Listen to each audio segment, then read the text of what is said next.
ہم بدر کے شہداء کو کیسے بھول سکتے ہیں؟ ہم ان شہداء کو کس طرح فراموش کر سکتے ہیں؟ ان 72 صحابہ کرام رضی اللہ تعالیٰ اجمعین کی جماعت کو جنہوں نے اسلام کے پودے کے اندر اپنا خون ڈالا ہے، تب یہ آج پوری کائنات میں اتنا تناور درخت بن گیا ہے، اتنا بڑا تناور درخت بن گیا ہے کہ آس پاس کی جنگلی جڑی بوٹیوں کو بھی اس سے خطرہ محسوس ہونے لگا۔ یہ ان صحابہ کرام رضی اللہ تعالیٰ اجمعین کی قربان۔ تو رمضان میں یہ بات یاد رکھیں کہ 17 رمضان المبارک کو جنگ بدر ہوئی اور پیارے پیغمبر نے روزہ رکھ کے، آپ میں سے کئی ہوں گے، مجھے پتا تو نہیں کون سے ہیں، کئی ہوں گے جن کو روزہ نہیں رکھنا بہانہ ہے کہ جی میرا کام بڑا ہیوی ہے، میری بیماری یہ ہے، میری تکلیف یہ ہے، میرا سفر اتنا لمبا ہے۔ وہ روزہ رکھ کے میدان بدر میں اترے، رمضان میں اترے، مئی جون کے مہینے میں اترے، تپتی ہوئی ریت کے اوپر اترے، بھوکے پیاسے اترے۔ دوستو آپ کا خیر مقدم ہے ہمارے چینل MHQ وائرل ٹاپکس پر۔ دوستو آج کے شاہی امام پنجاب مولانا عثمان لدھیانوی صاحب کے بیان کا ٹاپک ہے 17 رمضان المبارک کو ہونے والی جنگ بدر۔ دوستو اس بیان کو توجہ سے سنیے گا، بہت زیادہ فائدہ ہوگا۔ چلیے دوستو مل کر سنتے ہیں۔ اعوذ باللہ من الشیطان الرجیم، بسم اللہ الرحمن الرحیم، الحمدللہ رب العالمین، الرحمن الرحیم، مالک یوم الدین، ایاک نعبد وإياك نستعين، إياك نعبد وإياك نستعين، إياك نعبد وإياك نستعين، اهدنا الصراط المستقيم صراط الذين أنعمت عليهم غير المغضوب عليهم ولا الضالين، آمين۔ اللهم صل على محمد وعلى آل محمد كما صليت على إبراهيم وعلى آل إبراهيم انکا حمید مجید۔ اللہم بارک علی محمد وعلی آل محمد کما بارکت علی ابراہیم وعلی آل ابراہیم انکا حمید مجید۔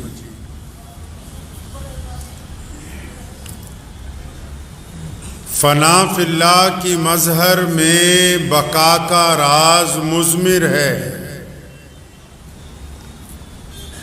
فنا فی اللہ کی مظہر میں بقا کا راز مضمر ہے، جنہیں مرنا نہیں آتا انہیں جینا نہیں آتا۔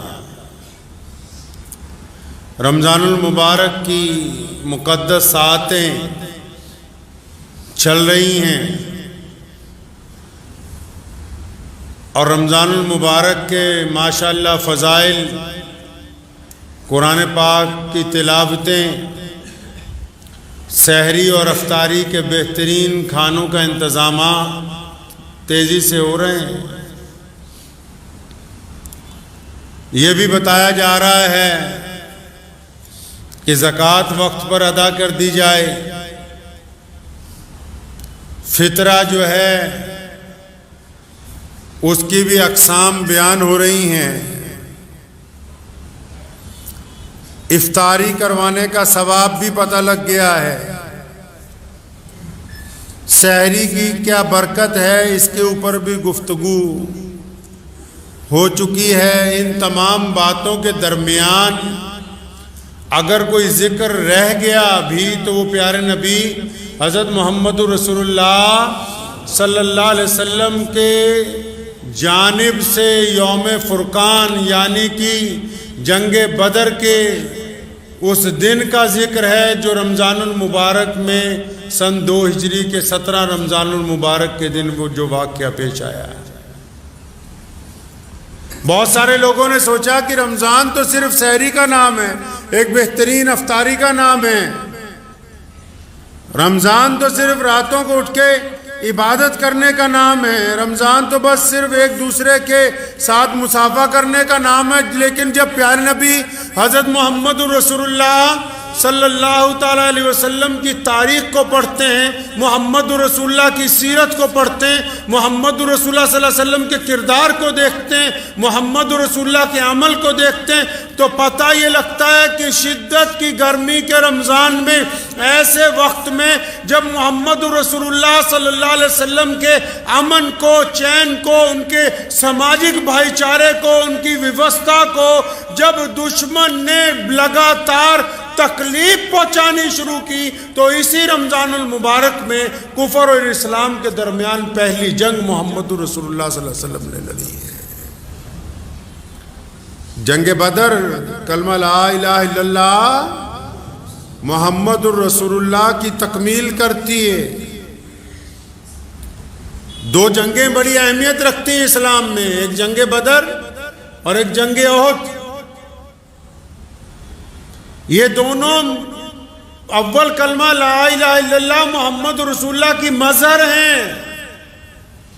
انہوں نے سکھایا کہ کلمے کے پہلے جز کا کیا معنی ہے اور کلمے کے دوسرے جز کا مطلب کیا ہے۔ اس کی عملی طور پر جو تربیت ہوئی، لا الہ الا اللہ بدر میں سمجھا گیا، محمد الرسول اللہ کو احد کے اندر تکمیل دی گئی ہے۔ جنگ بدر کا پس منظر سمجھ لینا بہت ضروری ہے کہ پیارے نبی حضرت محمد رسول اللہ صلی اللہ علیہ وسلم جو رحمت للعالمین ہے، جو یہ چاہتے ہی نہیں کہ جنگ لڑی جائے،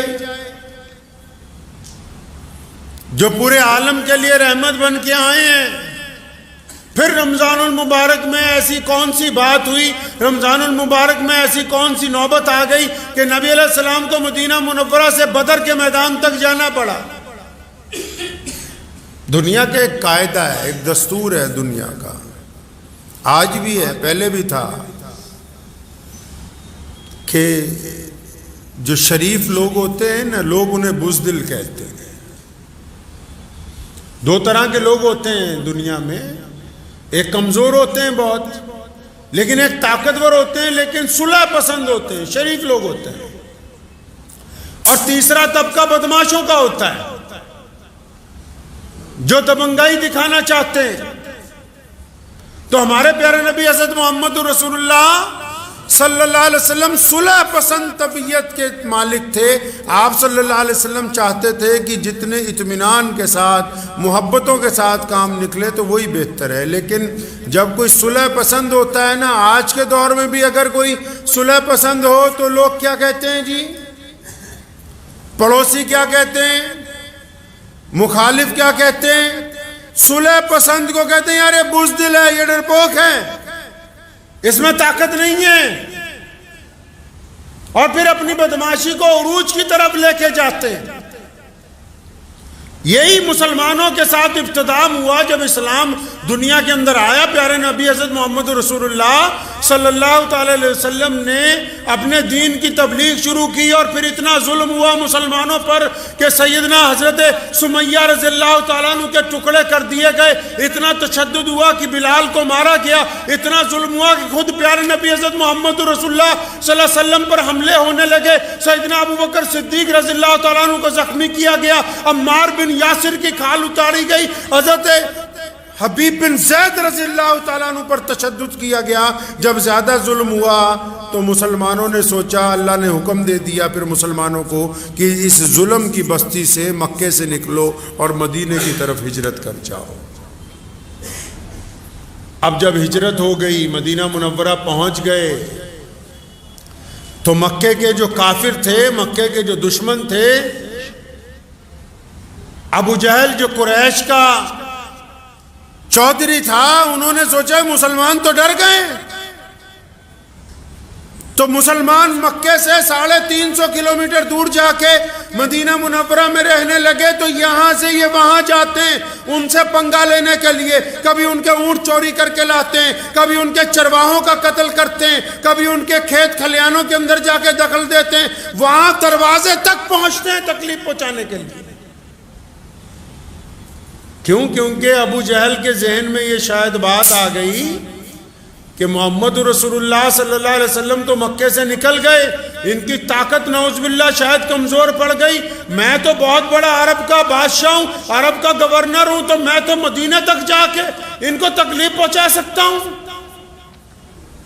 تو جب یہ بدماشیاں بڑھ گئیں تو پیارے نبی حضرت محمد رسول اللہ صلی اللہ علیہ وسلم کے پاس روزانہ شکایتیں آنے لگی کہ آج مسلمانوں کے فلاں قافلے کو تکلیف پہنچائی گئی، آج مسلمانوں کے فلاں ریوڑ کو لوٹ لیا گیا، آج مسلمانوں کی فلاں بستی کو تکلیف پہنچائی گئی۔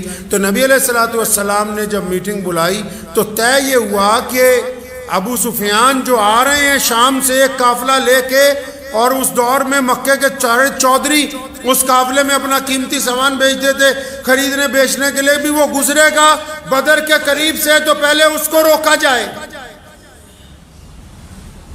اور جب اس کام کے لیے اعلان ہوا بدر کے میدان میں جانے کے لیے، تو ادھر حضرت علی بن سفیان ان کو پتہ لگ گیا کہ ایسے ایسے حملہ ہونے والا ہے، تو وہ تو اپنا رستہ بدل کے نکل گئے۔ بعد میں فتح مکہ کے موقع پر مسلمان ہوئے، وہ اپنا رستہ بدل کے نکل گئے۔ لیکن جب ابو جہل کو پتہ لگا کہ نبی علیہ السلام ہمارے قافلے کو روکنے والے ہیں، تو اس نے تو مکے میں بہت بڑا شور مچا دیا۔ جو گھمنڈی ہوتے ہیں نا، ان کو گھمنڈ ہوتا ہے اپنی طاقت پر، قوت پر، اپنی دولت پر، اسلحے پر، ساز و سامان پر۔ اس نے تو بڑی ادھم مچا دی پوری بستی میں کہ مسلمانوں کی کیسے ہمت ہو سکتی ہے، یہ حق تو ہمارا ہے کہ ہم ان کو لوٹیں، ان کو ماریں، ان کا قتل کریں، ان کی کیسے ہمت ہو گئی کہ یہ ہمارے کسی قافلے کو روکنے کی بات کریں۔ اس نے 1000 کا لشکر، جو 1000 گھوڑ سوار تھے، 1000 ساز و سامان والے، اسلحے والے لوگ، 1000 لوگ جو تھے بہترین جنگجو تیار کر لیے۔ کہتا نہیں ہم جائیں گے اس بار مسلمانوں کا مقابلہ کرنے کے لیے، ہم مسلمانوں کو مار کے آئیں گے۔ اب نبی علیہ السلام کو اطلاع مل گئی کہ مکے کے دشمن ابو جہل کے ساتھ 1000 طاقتور لوگ، ساتھ میں ان کے ناچنے والی عورتیں، شراب کے بڑے بڑے ڈول، اور روزانہ بہترین باورچی جو ان کو بہترین کھانے کھلا رہے ہیں، وہ آ رہے ہیں اس کام کے لیے کہ نعوذ باللہ یہ مسلمانوں کی جو دین ہے، جس میں ابھی چند لوگ ہیں، ابتدائی مراحل ہیں، ان کے خلاف جا کے جنگ لڑی جائے اور ان کو ختم کر دیا جائے۔ جب نبی علیہ السلام کو پتہ لگا تو آپ صلی اللہ علیہ وسلم نے صحابہ کو عرض کیا کہ چلو ہم میدان بدر کی طرف جائیں گے، رمضان کے دن ہے۔ مسلمانوں، کئی تو ایسے مسلمان ہیں جی روزہ نہیں رکھوندات، گرمی لگ رہی ہے۔ پیارے نبی حضرت محمد رسول اللہ صلی اللہ علیہ وسلم نے رمضان المبارک میں بدر کے میدان میں جو پہلے سے تپتا تھا، وہاں پر جا کے کفر کے خلاف پہلی جنگ لڑی ہے دنیا کی۔ یہ پہلی لڑائی ہے پوری دنیا کے کفر سے، اسلام کا پہلی جنگ ہے جو میدان بدر کے اندر لڑی گئی ہے۔ نبی علیہ السلام جب جانے لگے، صحابہ کو اکٹھا کیا، فرمایا کون کون ہے جو ساتھ دے گا؟ پتہ ہے کہ سارے ہی دیوانے ہیں، پروانے ہیں، پھر بھی سوال کیا کون ہے؟ ابو بکر کھڑے ہوئے، یا رسول اللہ میں حاضر ہوں، میرے ماں باپ حاضر ہیں، میری اولاد حاضر ہے، ہم تو آپ کے اوپر سارے ہی قربان ہیں۔ امیر المومنین حضرت عمر بن خطاب رضی اللہ تعالیٰ عنہ کھڑے ہوئے، یا رسول اللہ میں تو انتظار کر رہا ہوں کب موقع آئے تو اس ابو جہل کی گردن مروڑ دوں، یا رسول اللہ ہم حاضر ہیں۔ عمر بن خطاب چپ ہوئے تو مولا علی کرم اللہ وجہہ بولے، یا رسول اللہ میری تو تلوار کو زنگ لگ گیا، میں تو منتظر ہوں، انہوں نے بڑا ظلم کیا ہے ہم پر۔ جب یہ سارے بولنے لگے، جو لوگ مکہ مکرمہ سے رسول اللہ کے ساتھ آئے، تو نبی علیہ السلام نے فرمایا وہ بھی تو بولے نا جو ابھی تک چپ ہیں۔ انصار سمجھ گئے، جو مدینے میں رہنے والے مسلمان تھے وہ سمجھے کہ یہ نبی علیہ السلام کا اشارہ ہماری طرف ہے۔ حضرت مقداد رضی اللہ تعالیٰ عنہ کھڑے ہوئے، یا رسول اللہ کیا آپ کی مراد ہم سے جو مدینہ کے مسلمان ہیں، کیا آپ ہم سے بھی کچھ پوچھنا چاہتے ہیں؟ فرمایا ہاں تم بولو۔ فرمایا یا رسول اللہ جب آپ نکلیں گے ہم خشکی میں بھی آپ کے ساتھ لڑیں گے، ہم پانی پر بھی آپ کے ساتھ لڑیں گے، ہم دائیں بھی، ہم بائیں بھی، ہم آگے بھی، ہم پیچھے بھی، یا رسول اللہ ہم اپنی جان قربان کر سکتے ہیں، آپ کے کسی لفظ کو نیچے نہیں گرنے دیں گے، یا رسول اللہ مدینے کے تمام انصار جو ہیں وہ آپ کے ساتھ لڑیں گے انشاءاللہ تعالی۔ ایک اور صحابی انصاری کھڑے ہوئے، یا رسول اللہ، فرمایا یا رسول اللہ وہ موسیٰ علیہ السلام کی قوم کہتی تھی نا کہ آپ لڑو آپ کا خدا لڑے، لیکن یا رسول اللہ میں نے سنا ہے کہ جن نظر نہیں آتے، دیو نظر نہیں آتے، جنات کی مخلوق نظر نہیں آتی، لیکن یا رسول اللہ جب آپ میدان جنگ میں نکلیں گے، آپ اگر کہہ دیں گے انسان تو انسان، ہم آپ کے کہنے پر جنات سے بھی لڑ جائیں گے، کیونکہ محمد رسول اللہ ہماری محبتوں کے محور ہیں، آپ ہیں تو ہم ہیں، آپ کے علاوہ یا رسول اللہ ہم کچھ بھی نہیں ہیں۔ جب یہ بات ہو گئی نا تو دو بچے آ گئے، ایک کا نام عمیر ہے، ایک کا نام سعد ہے۔ عمیر بن ابی وقاص رضی اللہ تعالیٰ عنہ اور سعد بن ابی وقاص، اب یہ دونوں کہنے لگے یا رسول اللہ ہم نے جانا ہے آپ کے ساتھ میدان بدر میں، یا رسول اللہ ہم بھی جائیں گے، دشمن 1000 سے زیادہ، ادھر نبی علیہ السلام کے کل دیوانے 313، ان 313 میں بھی سارے بڑے لوگ نہیں، عمیر اور سعد جیسے بچے بھی ہیں، اور آپس میں آج کل تو بچے اس لیے بعض حضرات اصرار کرتے ہیں کہ ہم بھی فلاں جگہ گھومنے جائیں، یہ دونوں بچے محمد رسول اللہ کے سامنے اس لیے اصرار کر رہے ہیں، پتہ ہے کہ سامنے جنگ ہے، پتہ ہے کہ ابو جہل سامنے آئے گا، پتہ ہے کہ عتبہ آئے گا، پتہ ہے کہ ولید جیسا ظالم آئے گا، پتہ ہے کہ ابو لہب ہوگا، پتہ ہے کہ اسامہ حضرت اللہ تعالیٰ عنہ کے اوپر ظلم کرنے والے لوگ سامنے آئیں گے، پتہ ہے کہ بڑے بڑے بدماشوں نے آنا ہے، لیکن یہ بچے آگے آ کر کہہ رہے ہیں رسول اللہ ہم بھی میدان جنگ میں جائیں گے۔ ایک بھائی کو اجازت دے دی، حضرت عمیر کو، سعد کو روکا، فرمایا تو چھوٹا ہے تو نہیں جائے گا۔ اب جن کو کہا چھوٹا ہے تو نہیں جائے گا تو وہ بہت اصرار کرنے لگے، نہیں یا رسول اللہ مجھے آپ لے کے چاہیں۔ جانا کہاں ہے جی؟ جانا کہاں ہے؟ شہادت دینے کے لیے جانا ہے۔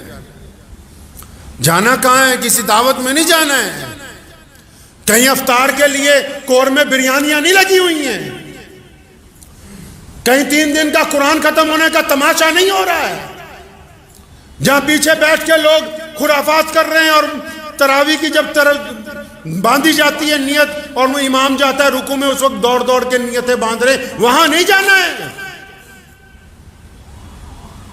جہاں بے غیرتی کے مظاہرے ہوتے ہیں وہاں نہیں جانا، کہاں ہے؟ بدر کے میدان میں جانا ہے، ابو جہل جیسے ظالم حکمران کے سامنے جانا ہے۔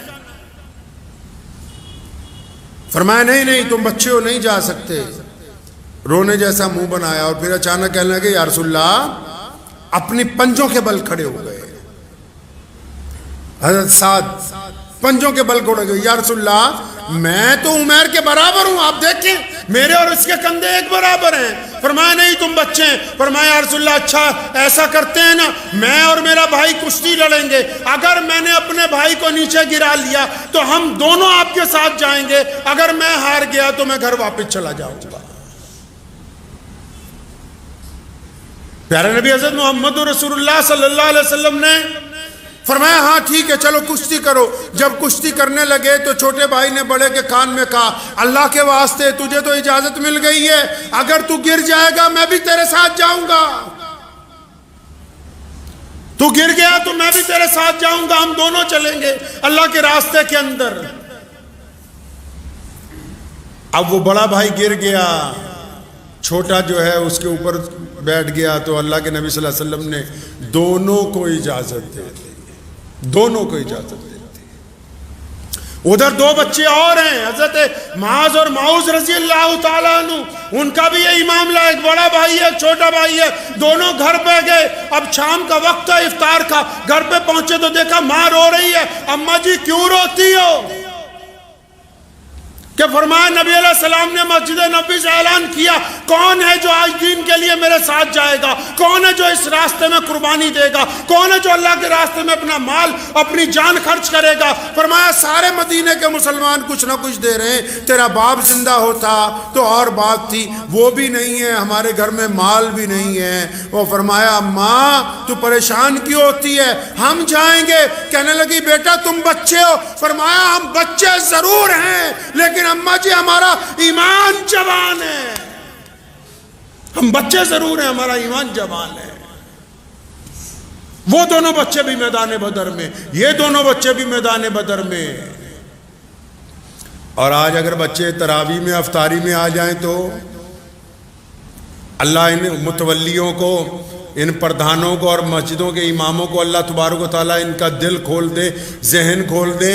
جن مسجدوں میں امام اور جن مسجدوں کے متولی، جن مسجدوں کے صدر، جن مسجدوں میں نماز پڑھنے والے بڈھے، جن کے دل میں یہ بار بار بات آتی کہ بچے شور مچا رہے ہیں، بچے اگلی صف میں کھڑے ہو کے بچوں کو پیچھے کرو، بچوں کو لاتے مارو، آنے والی قوم کا مستقبل ہے یہ۔ محمد رسول اللہ صلی اللہ علیہ وسلم نے میدان بدر میں بھی ان کے جذبات کا خیال رکھا، تم سے مسجد میں ان کا خیال نہیں رکھا جاتا۔ کون کہتا ہے کہ بچوں کو مسجد میں آنے سے روکا جا سکتا ہے؟ کیا انتظامات کیے رمضان المبارک کی مقدس ساعتوں میں؟ یہ جو باہر سے آنے والے بچے، ان کے لیے کیا تم نے بہترین کوئی کھلونے لا کے رکھے، کوئی بہترین چیز لا کے رکھی، کوئی ایسی قاعدے لا کے رکھے، کوئی بہترین کتابیں لا کے رکھی؟ کیا ان کو چاکلیٹ دیتے ہو؟ کیا ان کو بہترین افطار کراتے ہو؟ کیا ان سے کلمات سنتے ہو؟ کیا ان کے ساتھ بیٹھ کے کچھ دین کی، کچھ محبت کی باتیں کرتے ہو؟ یہ آنے والا مستقبل ہے، یہ مسلمانوں کے امام ہیں، ان میں مسلمانوں کے لیڈر ہیں، ان میں مسلمانوں کے مجاہد ہیں، ان میں مسلمانوں کے قائد موجود ہیں، ان میں مسلمانوں کی اقتصادی مدد کرنے والے ہونہار موجود ہیں۔ قدر ہی کوئی نہیں کہ مسجد تک آ رہے ہیں تم ان کی خدمت کر سکو۔ بالکل حیرت کی بات ہے کہ جی بچے جو ہیں مسجد میں آ کے شور مچا رہے ہیں۔ ان کا شور اس بات کی علامت ہے کہ یہ عمارتیں مستقبل میں مضبوط ہاتھوں میں رہیں گی۔ مسجد کی نماز کے پیچھے بچوں کی کلکلانے کی آوازیں، بچوں کی دوڑنے کی آوازیں اس بات کا اعلان ہے کہ مستقبل میں آنے والے دور کے نمازی یہاں پر پیچھے موجود ہیں جو تربیت کے مراحل سے گزر رہے ہیں۔ پیارے نبی حضرت محمد رسول اللہ صلی اللہ علیہ وسلم نے سجدہ کیا۔ سیدنا امام حسین رضی اللہ عنہ چھوٹے سے ہیں، دوڑ کے آئے، اپنے نانا ابو کے کندھوں پر بیٹھ کے نبی علیہ السلام نے سجدہ لمبا کر دیا۔ مبادہ اٹھوں گا تو حسین کو چوٹ نہ لگ جائے۔ یہ نہیں کہا کہ حسین کو روکو، یہ نہیں کہا کہ بچوں کو پکڑ کے رکھا کرو، نہیں، یہ بچے ہیں، یہ قوم کا مستقبل ہیں۔ اگر یہ میدان میں نہیں ہوں گے، اگر یہ مسجد تک نہیں آئیں گے، اگر یہ آپ کے ساتھ کندھے سے کندھا ملا کے چلنے کا فن نہیں سیکھیں گے تو کل کو کون ہے جو بیٹھ کے قرآن کی تلاوتیں کرے گا؟ کون ہے جو ان عمارتوں کی حفاظت کرے گا؟ حضرت معاذ اور معوذ رضی اللہ تعالیٰ عنہ، دو ننھے صحابی، وہ بھی میدان بدر میں۔ اب نبی علیہ السلام کا قافلہ چل پڑا ہے، 2 گھوڑے، دشمن کی فوج سمجھ لیجئے 1000 گھوڑ سوار، پھر ان کے لیے کھانا بنانے والے لوگ، پھر ان کے لیے ناچنے والی عورتیں، پھر ان کے لیے گانے والے لوگ، 1000 جنگجو، اور ادھر کتنے؟ 313 میں گھوڑ سوار کتنے؟ 2 گھوڑے، تلواریں کتنی ہیں؟ 8 تلواریں، دوسری طرف 1000 جنگجو ہیں، 1000 تلواریں ہیں، 1000 نیزے ہیں، 1000 تیر انداز ہیں۔ اور یہ جب مدینے کی گلیوں سے گزرے تو یہودی کہنے لگے، مدینے کے غیر مسلم کہنے لگے، مسلمانوں کس بھروسے پر جا رہے ہو لڑنے کے لیے؟ تمہارے بدن پر کپڑے پورے نہیں ہیں، تمہارے تن پر پورا لباس نہیں ہے، تمہارے تھیلوں میں کھانے کے لیے کھجوریں مکمل نہیں ہیں، تمہارے پاس ہتھیار نہیں ہے، کس بل پر جا رہے ہو لڑنے کے لیے تم؟ اس فلسفے کو سمجھایا محمد رسول اللہ نے۔ یہ تو کہا کہ ساز و سامان کی تیاری کرو، لیکن کیا فرمایا؟ توکل اللہ کی ذات پر رکھو۔ توکل کس پر رکھو جی؟ اللہ کی ذات پر رکھو۔ وہ اللہ چاہے گا تو فتح نصیب ہوگی، اللہ نہیں چاہے گا تو فتح نہیں ہوگی۔ اللہ چاہیں گے تو عزت ملے گی، اللہ نہیں چاہیں گے تو عزت نہیں مل سکتی۔ اب جب یہ 313 کا لشکر، جن کے پاس سواریاں نہیں ہیں، جن کے پاس تلواریں نہیں ہیں انہوں نے کھجور کی ٹہنیاں توڑ رکھی ہیں، لکڑیاں ہاتھ میں پکڑی ہوئی ہیں۔ اب یہ جب 313 کا لشکر میدان بدر میں پہنچا، آج اگر آپ بدر میں چلے جائیں، آج اگر آپ بدر کے میدان میں چلے جائیں تو گرمیوں کی شدت کے دور میں آپ صرف اگر بدر کے میدان کو دیکھنے کے لیے جائیں گے نا تو اتنی تپتی ہوئی ریت ہے کہ آپ چند لمحے سے زیادہ وہاں کھڑے نہیں ہو سکتے، آج اگر چلے جائیں آپ۔ جبکہ کتنی سہولتیں ہیں، بہترین گاڑیاں ہیں، بہت بڑی مسجد بنی ہوئی ہے اس جھونپڑی کی جگہ جو محمد رسول اللہ نے محمد رسول اللہ صلی اللہ علیہ وسلم کے لیے جو جھونپڑی بنائی گئی وہاں آج بہت بڑی مسجد موجود ہے۔ اتنا کچھ ہونے کے باوجود بھی آج آپ تپتی ہوئی ریت کے اوپر چند لمحے نہیں گزار سکتے۔ محمد رسول اللہ نے روزے کی حالت میں وہاں پہنچے ہیں، اور بدر کے میدان میں جب ڈیرا ڈالا، حفیظ جلندری نے کہا ہے، حفیظ جلندری رحمت اللہ علیہ کا تخیل تھا، فرمایا جب ڈیرا ڈالا نا تو زمین دعا کرنے لگی اللہ سے کہ یا اللہ تیرا محبوب آیا ہے اور میرے اوپر آ کے انہوں نے خیمہ لگایا ہے، یا اللہ میں اتنی گرم ہوں کہ اگر یہ گرم ہوا نبی علیہ السلام کو لگے گی تو مجھے تو بڑی شرمندگی ہوگی۔ زمین نے دعا کی، اللہ تبارک و تعالیٰ نے حکم دیا، بادلوں کو اتنی شدت سے بارش ہوئی کہ وہ کل تک جو اونچی زمین پر ابو جہل اور اس کے لشکر کے لوگ بیٹھے تھے وہاں دلدل بن گئی، اور جہاں محمد رسول اللہ نے قیام کیا وہاں پانی کے تالاب بھی بھر گئے، زمین بھی ٹھنڈی ہو گئی، موسم بھی مزاج کے اندر تبدیلی آ گئی، اور اللہ تبارک و تعالیٰ نے پہلی مدد مسلمانوں کی فرمائی۔ اب جب رات ہوئی نا جی، یہ رمضان المبارک کے ہی واقعات سنا رہا ہوں جو آپ کو میں سنا رہا ہوں۔ جب رات ہوئی نا تو پیارے نبی حضرت محمد رسول اللہ صلی اللہ علیہ وسلم نے سجدہ کر دیا اللہ تعالیٰ کے حضور مدد کے لیے کہ یا اللہ آپ کی تو مدد چاہیے، آپ کی مدد کے علاوہ کچھ نہیں ہونے والا۔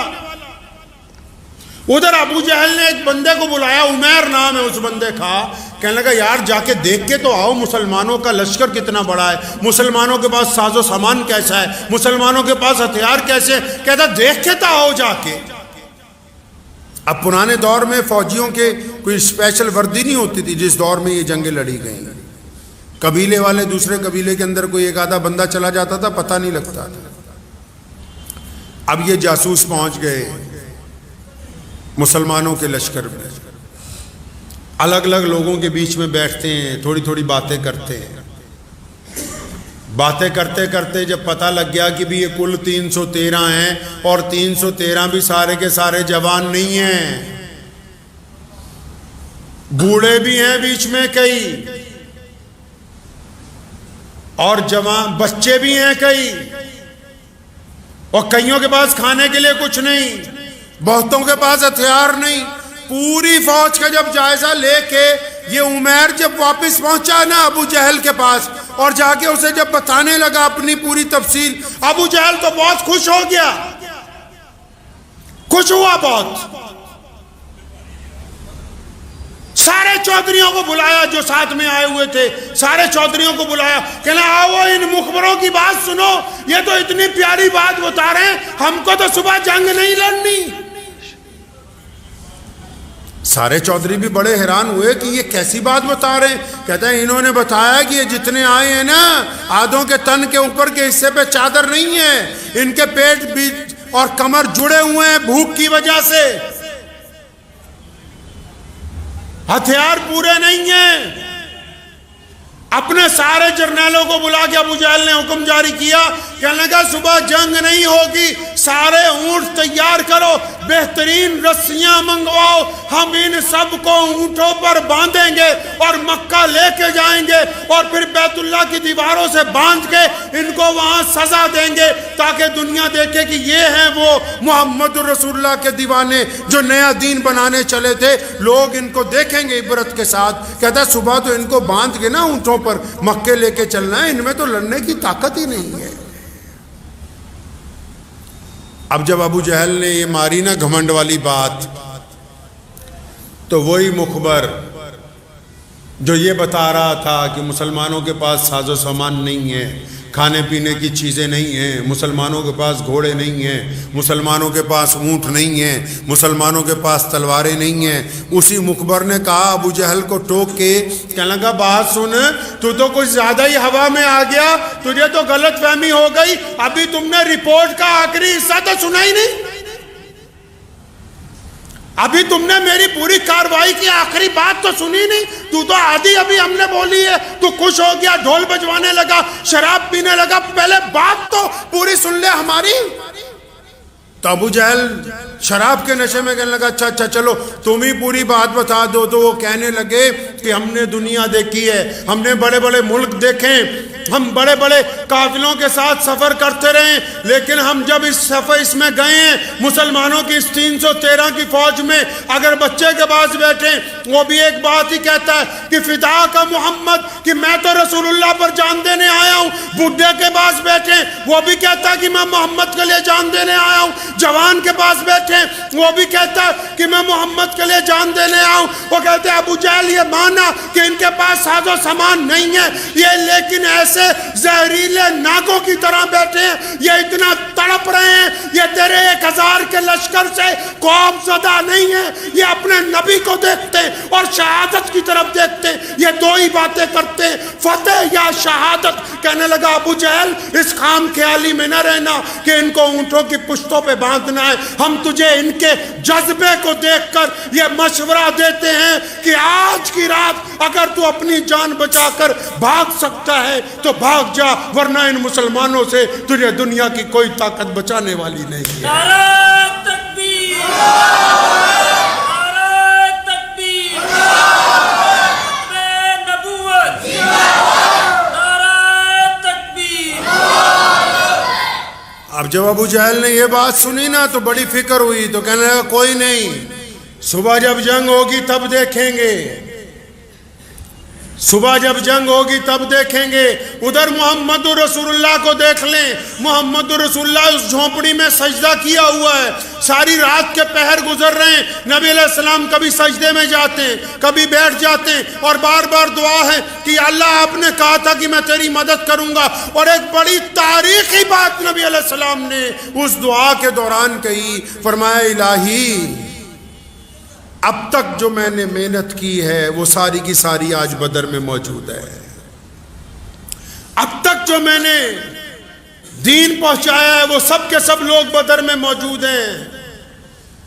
نبی علیہ السلام نے دعا میں یہ بات کہی کہ یا اللہ یہ کل 313 مسلمان ہیں اس روئے زمین کے اوپر، کل 313، یا اللہ یہ 313 تیرے نام پر بدر میں لے کے آ گیا، سامنے 1000 سے زیادہ کا چاق و چوبند لشکر ہے اور سب کے پاس اسلحہ ہے، ہمارے پاس صرف 8 تلواریں ہیں، لیکن یا اللہ ان 313 کو لے آیا ہوں، آج اگر یہ 313 ہلاک ہو گئے، آج اگر یہ 313 باقی نہ رہے تو مولا کریم قیامت تک تیرا نام لینے والا بھی اس زمین پر کوئی نہیں ہوگا۔ لکھا ہے محدثین نے نبی علیہ السلام کی آنکھوں سے اتنے آنسو جاری ہوئے، اتنے آنسو جاری ہوئے کہ سیدنا ابو بکر صدیق رضی اللہ تعالیٰ عنہ جو رسول اللہ کے دوست ہیں، جو غار کے بھی ساتھی ہیں، جو آج روضہ مبارک میں بھی نبی علیہ السلام کے ساتھی ہیں، ابو بکر صدیق رضی اللہ تعالیٰ عنہ جب بہت دیر دیکھتے رہے تو نبی علیہ السلام کے اوپر آپ صلی اللہ علیہ وسلم کے ساتھ انہوں نے جپھی ڈالی، نبی علیہ السلام کے ساتھ لپٹ گئے اور فرمایا یا رسول اللہ اٹھیں، یا رسول اللہ اللہ کی مدد آ گئی ہے، اللہ کی مدد آ گئی۔ پیغام ملا کہ جبریل علیہ السلام کو خود کسی فرشتہ کو آج تک جنگ میں نہیں بھیجا گیا، یہ محمد رسول اللہ صلی اللہ علیہ وسلم ہے کہ اللہ کا حکم ہوا کہ جبریل آج تم بھی جنگ کا ساز و سامان پہن کے میرے نبی کے لیے اترو۔ جبریل آ گئے نا، 5000 فرشتے بھی آ گئے، میرے محبوب نے بات نہیں مانی، فرمایا یا اللہ تو نے تو یہ کہا تھا کہ اے محمد صلی اللہ علیہ وسلم جب آپ نکلیں گے تو میں بھی ساتھ ہوں گا، فرمایا یا اللہ آپ کا ساتھ چاہیے، انی معاکم۔ اللہ نے پھر کہا کہ میرے محبوب آپ غم نہ کریں، اب میں بھی آپ کے ساتھ ہوں۔ اور پھر جب اللہ کسی کے ساتھ ہو جائے، جب خدا کسی کی مدد کرنے پر آ جائے جب رب العالمین کسی کی مدد کے لیے آ جائے، کائنات نے جس کو ایشور کا نام دیا، جس کو پنجابی میں مکال پرک کہتے ہیں، جب خدا خود کسی کی مدد کے لیے راضی آ جائے تو پھر سامنے جتنی سے مرضی بڑی طاقتور فوج آ جائے۔ پیارے نبی حضرت محمد رسول اللہ کہ صلی اللہ علیہ وسلم نے جب صبح کو صفیں باندھی، دشمن ڈھول بجا رہا ہے، چیخ رہے ہیں، چنگھاڑ رہے ہیں، ادھر نماز کے ساتھ مدد مانگی، قرآن پاک کی تلاوت کے ساتھ مدد مانگی، ادھر رمضان المبارک میں اللہ تبارک و تعالیٰ کو کی گئی دعاؤں کے ساتھ مدد مانگی، جب صفیں بند گئی نا تو سیدنا عبد الرحمن بن عوف رضی اللہ تعالیٰ عنہ فرماتے ہیں کہ نبی علیہ الصلوۃ والسلام نے مجھے بلایا، فرمایا عبد الرحمن یہ دو بچے ہیں معاذ اور معوذ، یہ ذرا چھوٹے ہیں، ایک کی عمر 13 سال ہے، 13-14 سال ہے، دوسرا 15-16 سال کا ہے، فرمایا یہ آ تو گئے ہیں ضد کر کے میدان میں، آ گئے ہیں لیکن ہیں تو یہ بچے ہی نا۔ اچھا ایسے موقع پر جب 313 کو تو مدد چاہیے، لوگ چاہیے، اسلحہ چاہیے، تو 2-3 دن پہلے ایک صحابی حضرت حذیفہ بن یمان رضی اللہ تعالیٰ عنہ کہیں سے آ رہے تھے، انہیں راستے میں ابو جہل اور اس کے ساتھی مل گئے، وہ باہر سفر سے آ رہے تھے، انہیں علم نہیں تھا بھی حالات اس وقت کیا ہیں، مدینہ کو جا رہے ہیں، تو انہوں نے راستے میں کفار نے روک لیا، کہاں جا رہے ہو؟ فرمایا مدینہ منورہ جا رہے ہیں۔ کہنے لگا اچھا تم ہمارے خلاف لڑنے تو نہیں جا رہے؟ مشرکین نے انہیں کہا ہمارے خلاف لڑنے تو نہیں جا رہے؟ فرمایا نہیں ہم تمہارے خلاف لڑنے تو نہیں جا رہے۔ اچھا وعدہ کرو کہ ہمارے خلاف لڑو گے تو نہیں؟ کہ بھائی ہم کوئی لڑائی کی بات ہی نہیں ہے، چاہے تم وعدہ لے لو۔ اب جب یہ بدر میں پہنچے تو پتہ لگا جنگ تیار ہے، 313 صحابی صرف، جس میں بچے بھی ہیں بوڑھے بھی ہیں۔ اب یہ دونوں نبی علیہ السلام کے پاس پہنچے، یا رسول اللہ وہ تو ہمیں راستے میں وہ کفار نے روک لیا تھا، راستے میں کسی منزل کے اوپر، وہ ہم سے انہوں نے چال بازی کے ساتھ وعدہ لے لیا، ہمارے لیے کیا حکم ہے؟ فرمایا جب تم نے وعدہ کر لیا ہے تو اب تم اس جنگ میں ان کے خلاف مت لڑنا۔ ارے ایسی جنگ جس میں ایک ایک تنکے کی ضرورت ہو۔ صحابہ نے کہا یا رسول اللہ وہ کفر والے ہیں، وہ غیر مسلم ہیں جن کے ساتھ وعدہ کیا ہے۔ فرمایا پھر کیا ہوا؟ وہ غیر مسلم ہیں جن سے وعدہ کیا ہے، جس نے وعدہ کیا ہے وہ تو کلمہ لا الہ الا اللہ محمد رسول اللہ بننے والا ہے، وعدہ کرنے والا تو کرنے والا ہے۔ اب یہ دونوں بچے جو حضرت عبد الرحمن بن عوف کے ذمہ لگا دیے کہ ان دونوں بچوں کا دھیان رکھنا، بھائی کیا کرنا ہے جی، ان کو بچا کے رکھنا ہے، کوئی ان کو مار نہ دے۔ اب یہ ایک بچہ دائیں کھڑا ہے، ایک بچہ بائیں کھڑا ہے۔ اب دونوں بچوں کو عبد الرحمن بن عوف رضی اللہ عنہ فرماتے کہ میں نے یہ سوچا کاش میرے دائیں بائیں دو جنگجو جوان ہوتے اور پھر میں بھی جوہر دکھاتا، میں بھی ان کو بتاتا کفار مکہ کو کہ کس طرح تم نے ہم پہ ظلم کیے ہیں، آج حساب کا دن ہے۔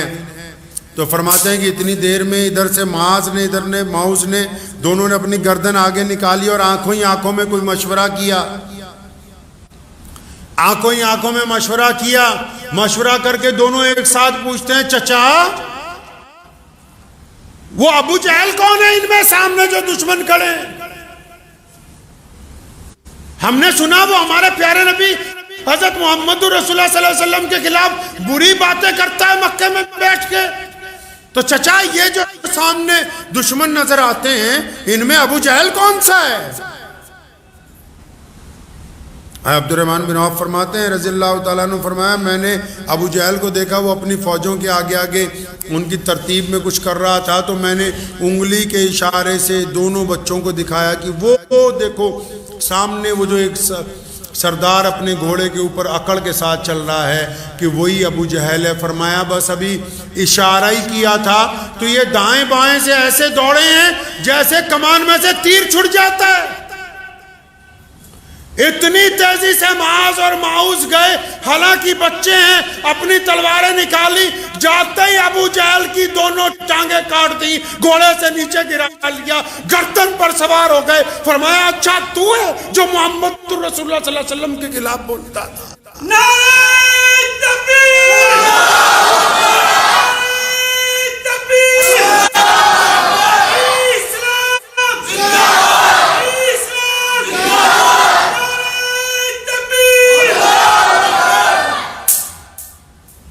ابو جہل کی ٹانگیں کٹتے ہی یہ فلسفہ اسے سمجھ آ گیا کہ یہ جو سامنے قوم کھڑی ہے، جن کو بھوکے کہتے ہیں، ننگے کہتے ہیں، ہم یہ سمجھتے ہیں جن کے پاس ساز و سامان نہیں ہے، کہ یہ وہ لوگ ہیں جن کو محمد رسول اللہ صلی اللہ علیہ وسلم نے یہ تربیت دی ہے کہ آخر ایک روز مرنا ہے۔ دنیا میں ایسی کون سی عبادت ہوگی جس عبادت کے دوران لوگ یہ کہتے ہو کہ ہماری جب موت آئے تو ہمیں کلمہ مل جائے، یہ اسلام کی عبادت ہے۔ دنیا میں ایسے کون سے لوگ ہوں گے جو مدینے میں مر جائیں تو مبارکباد دینے لگے کہ مدینۃ النبی کے اندر ہماری موت آ گئی، یہ مسلمان ہیں۔ دنیا میں ایسے کون سے لوگ ہوں گے کہ رمضان میں جن کے گھر والا کو انتقال کر جائے تو ان کے دل کو تسلی ہو جاتی ہے کہ مرنے والا جنت کے اندر گیا ہے، ہم اس بات کے اوپر کچھ ہیں تو یہ کلمہ لا الہ الا اللہ محمد رسول اللہ پڑھنے والے۔ خالد بن ولید رضی اللہ تعالی نے لکھا تھا رومی جرنیل کو، کسی شرابی سے ملیے گا آپ کبھی، اب تو پوری دنیا میں بہت مل جاتے ہیں، شرابی کو رات کو 2 بجے بھی کہو نا فلاں جگہ چلنا ہے شراب پینے کے لیے تو چاہے کچھ کھائیاں پار کر کے جانی ہو تیار ہو جائے گا۔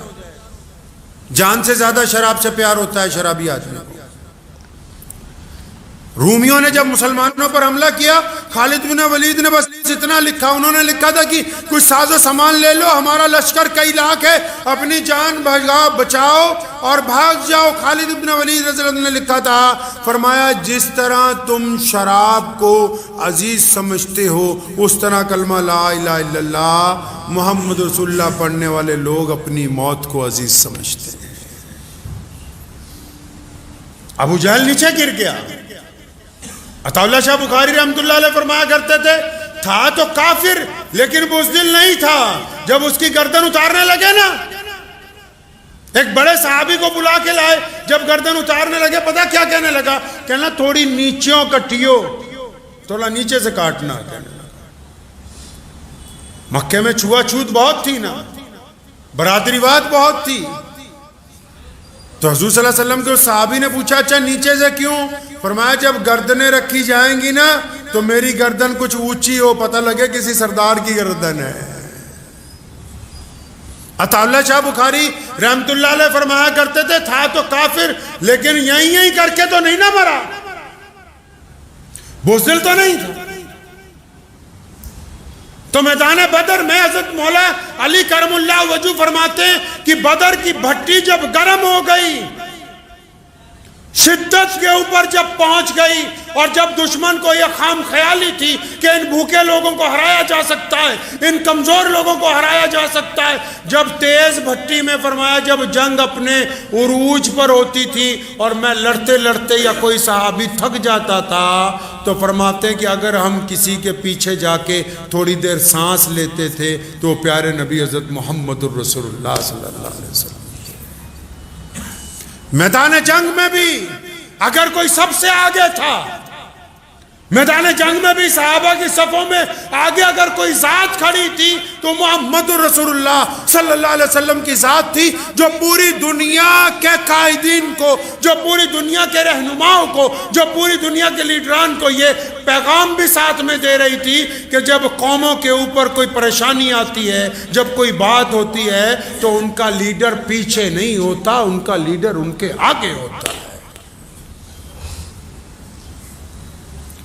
اللہ تبارک و تعالیٰ نے اس جنگ میں فتح عطا فرمائی، عتبہ بھی مارا گیا، ولید بھی مارا گیا، ابو جہل بھی ختم ہوا، بڑے بڑے مکہ کے چودھری جو کہتے تھے بس مسلمانوں کو ختم کرنا ہے۔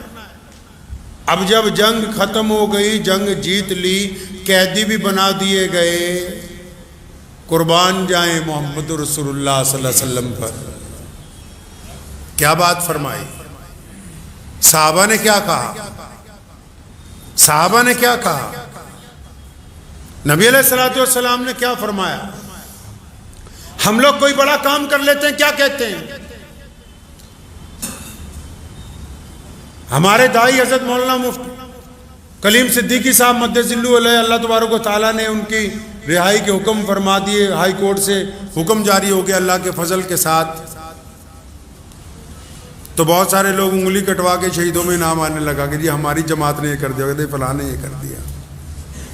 جو ان کے مخلص وکلا لگے ہوئے ہیں ان کی تو محنت ہے ہی، لیکن اور بہت سارے لوگ کہنے دعوے کرنے لگے جی ہم نے یہ کر دیا، ہم نے وہ کر دیا۔ اور محمد رسول اللہ نے کون سی جنگ جیتی ہے جی؟ محمد رسول اللہ نے کون سی جنگ جیتی ہے؟ جنگیں ہونا بڑی بات نہیں ہے، جنگ میں جیت جانا ہار جانا بڑی بات نہیں ہے، لیکن رسول اللہ نے جو جنگ جیتی، رسول اللہ نے بدر میں جو جنگ لی تھی، فرمایا نا دعا میں کہ یا اللہ اگر یہ ختم ہو گئے تو اب قیامت تک کوئی نہیں۔ پتہ یہ لگا محمد رسول اللہ نے جو جنگ جیتی ہے وہ قیامت تک کے انسانوں کی جنگ جیتی ہے۔ محمد رسول اللہ نے جو فتح حاصل کی ہے اس نے اسلام کے مقدر میں فتح کو قیامت تک کے لیے رقم کر دیا گیا۔ جو رسول اللہ نے فتح حاصل کی یہ قیامت تک کی فتح تھی، یہ معمولی فتح نہیں ہے، یہ ایسی فتح تھی کہ جس فتح کے بعد کائنات میں عرش پر لکھ دیا گیا کہ فتح اسلام کا مقدر ہے۔ اب علامہ اقبال نے مشورہ نہیں دیا مسلمانوں کو، مشورہ دیا نا مسلمانوں کو، فرمایا فضائے بدر پیدا کر، فرشتے تیری نصرت کو اتر سکتے ہیں گردوں سے، قطار اندر قطار اب بھی۔ فضائے بدر کیا ہے؟ فضائے بدر میں اتفاق ہے، فضائے بدر میں حلال روزی ہے، فضائے بدر میں جذبہ ہے، فضائے بدر میں آپس میں محبتیں ہیں، فضائے بدر میں اونچ نیچ نہیں ہے، فضائے بدر میں کندھے سے کندھا جڑا ہوا ہے، فضائے بدر میں محمد رسول اللہ کی اطاعت ہے، فضائے بدر میں اللہ پر توکل ہے۔ اگر بدر کی فضا پیدا ہوگی تو اللہ تبارک و تعالیٰ نصرت عطا فرمائیں گے، اگر فضا ہی نہیں ہے تو نبی علیہ السلام نے کیا کہا جی جب اللہ نے فتح دے دی؟ اللہ نے جب فتح دے دی کیا کہہ دیا نبی علیہ السلام نے؟ آج کل جو لوگ ہیں وہ کیا کہتے ہیں؟ پلاننگ بہت اچھی تھی جی،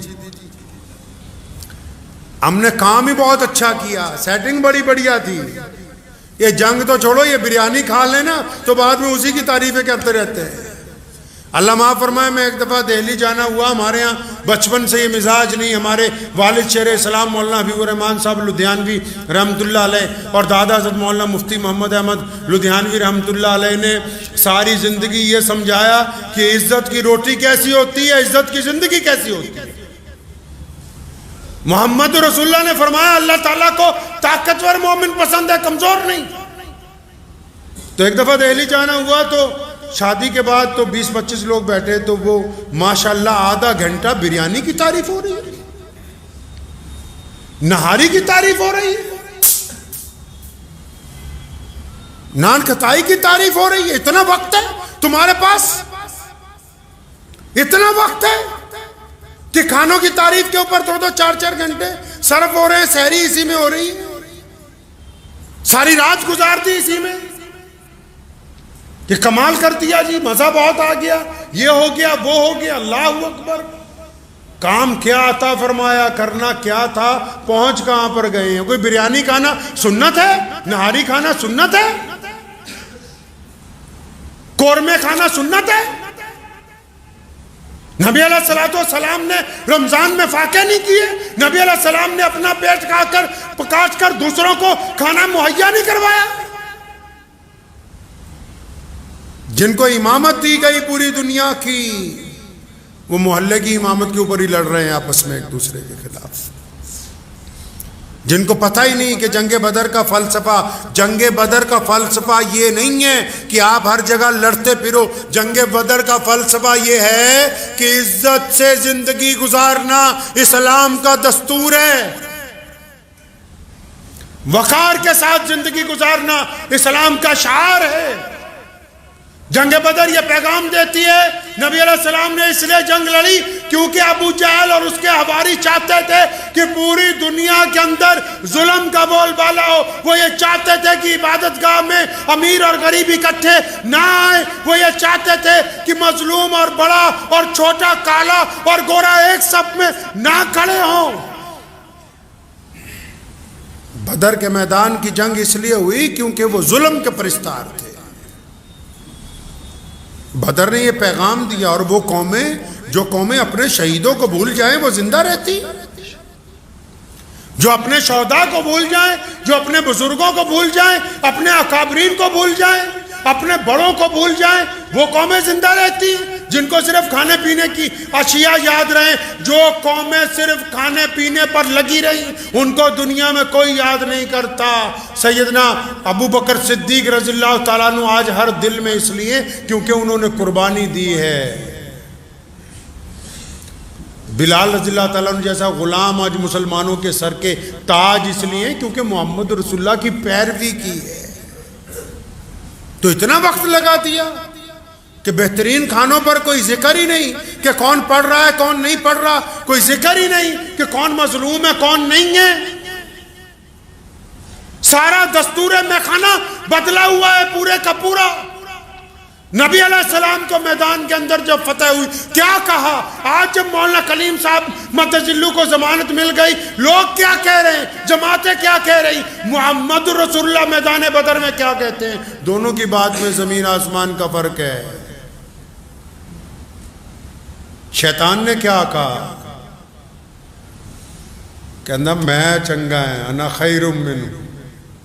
شیطان نے کیا کہا؟ اللہ نے فرمایا نا سجدہ کر، فرمایا نہیں یا اللہ میں ہم کیا کہتے ہیں؟ ہماری پلاننگ بہت اچھی تھی جی، ہمارا کام بڑا اچھا تھا۔ نبی علیہ السلام نے کیا فرمایا؟ جب بدر میں فتح اللہ نے دے دی، جب اللہ تعالیٰ نے فتح عطا فرما دی تو پیارے نبی حضرت محمد رسول اللہ صلی اللہ علیہ وسلم سجدے میں جھک گئے، صحابہ اکرام نے سجدہ شکر ادا کیا، اور ایک ہی بات رسول اللہ نے کہی، وہی صحابہ نے کہی، فرمایا ہمارے رب نے ہم کو فتح عطا فرمائی ہے، ہمارے رب کی مدد سے ہم ان کے اوپر غالب آ گئے ہیں۔ اگر ہمارے اللہ کی مدد ہمارے ساتھ نہیں ہوتی تو دنیا کی کوئی طاقت ہمیں فتح نہیں دے سکتی تھی۔ ساز و سامان تو طے نہیں کرتے، ساز و سامان نے تو آج بھی طے نہیں کیا۔ آج بھی دنیا کی سپر پاور ماتھا ٹیک کے گئی ہے زمین کے اوپر۔ ساز و سامان نہیں طے کرتے کہ کس کو عزت ملے گی، بندے کا اپنے رب کے ساتھ تعلق طے کرتا ہے، تعلق طے کرتا ہے، لوگوں کی دعائیں طے کرتی ہیں۔ سلطان صلاح الدین ایوبی رحمۃ اللہ علیہ نے جب بیت المقدس کو فتح کر لیا نا، تو فرانس کے بادشاہ نے کئی لاکھ کا لشکر جمع کیا تھا، کس لیے کہ فوراً بیت المقدس پہ واپس قبضہ کر رہا ہے۔ اور سلطان کو جب پتہ لگا، لگاتار 20 سال سے جنگ لڑ رہا تھا، بڑا پریشان ہوا۔ کچھ اللہ والے بھی موجود تھے، ساری رات خیمے میں سنت سے، نبی علیہ السلام کی سنت کے مطابق، اقرا ایک شہر ہے فلسطین کے پاس، ساحل سمندر کے پاس، ساری رات دعائیں کرتا رہا، روتا رہا کہ اللہ تیری مدد چاہیے۔ تو صبح کو جب فجر کی نماز پڑھی، کچھ اللہ والے ملے، فرمایا وہ اتنا بڑا لشکر آ رہا ہے، ہم 20 سال سے جنگ میں ہیں، اس وقت میں نے فوجیوں کو چھٹی پر بھی بھیج دیا، اتنا بڑا لشکر آ رہا ہے۔ اور اللہ والوں نے کندھے پہ ہاتھ رکھ کے کہا کہ صلاح الدین وہ لشکر تو ڈوب گیا، لشکر ڈوب گیا انگریزوں کا۔ کہ حضرت کیا بات کرتے ہو؟ فرمایا تو ساری رات خیمے میں آنسو نہیں بہاتا رہا؟ فرمایا ہاں میں اپنے رب کے آگے مناجات کرتا رہا ہوں، اپنے رب کے آگے روتا رہا ہوں۔ فرمایا ہاں وہ میں نے دیکھا تیرے آنسوؤں کے اندر وہ لشکر ڈوب گیا۔ اتنی دیر میں ساحل سمندر سے ایک کشتی لگتی ہے، اس میں سے مخبر اترتے ہیں اور آتے ہی سلطان کو سلام کر کے کہتے ہیں سلطان مبارک ہو، وہ جو لشکر تمہاری طرف بڑھ رہا تھا، رات سمندر میں طوفان برپا ہوا، وہ تمام جہاز آپس میں ٹکراتے رہے اور اس حد تک ٹکرائے ہیں کہ پورے کا پورا انگلستان کا لشکر اس سمندر کی تہ میں اتر گیا۔ اب تیرے خلاف یہاں آنے والا کوئی نہیں ہے۔ پلاننگ کسی کی نہیں چلتی، یاد رکھو۔ اسلام دشمن طاقتوں کو بھی کہتا ہوں، اسلام کی تاریخ پڑھیں۔ محمد رسول اللہ کے ساتھ 313 تھے اور وہ 313 نے بدر میں فتح حاصل کی، تب یہ مسجد بنی ہے۔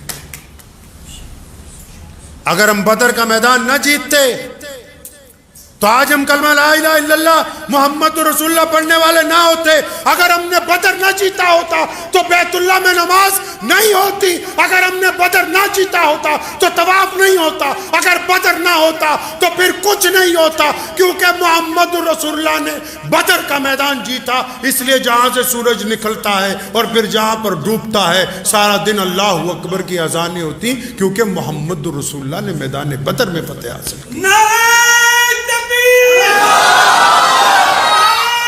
تکبیر، اسلام، اسلام، اسلام، تکبیر۔ یہ میدان بدر کے واقعات آپ کو اس لیے سنائیں کہ جو قومیں اپنے شہداء کو بھول جاتی ہیں ان کا وجود نہیں رہتا۔ بدر کے شہداء اسلام کی عمارت کی بنیاد کی اینٹیں ہیں۔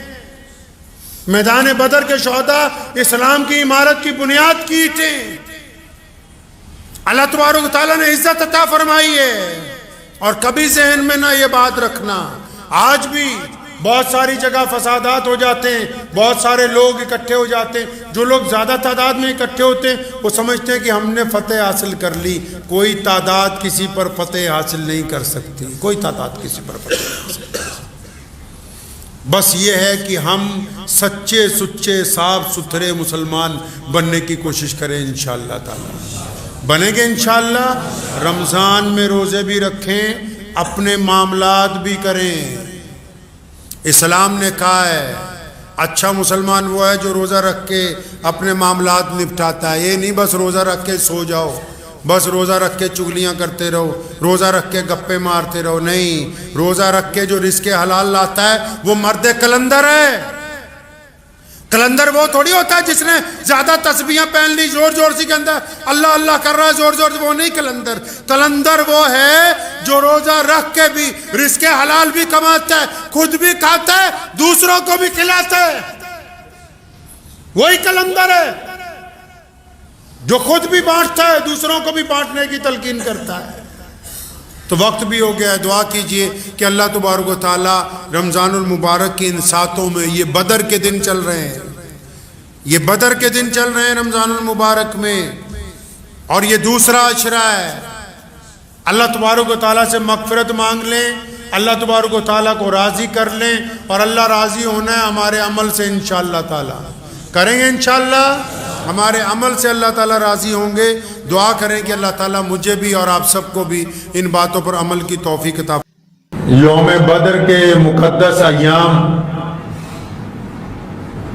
چل رہے ہیں، وہ تاریخی دن ہے رمضان المبارک کے کہ جن میں اللہ کے پیارے نبی حضرت محمد رسول اللہ صلی اللہ علیہ وسلم نے رمضان کی حالت میں کفر کے خلاف پہلی جنگ جو میدان بدر کے مقام پر آج سے 1450 سال پہلے ہوئی، اس میں فتح حاصل کی۔ فتح سے یاد آیا کہ نبی علیہ الصلوۃ والسلام نے جب میدان بدر میں فتح حاصل کی تو اسی دن روئے زمین پر یہ بات لکھ دی گئی کہ فتح اسلام کا مقدر ہے، دنیا کی کوئی بڑی سے بڑی طاقت کبھی بھی اہل اسلام کو شکست نہیں دے سکتی۔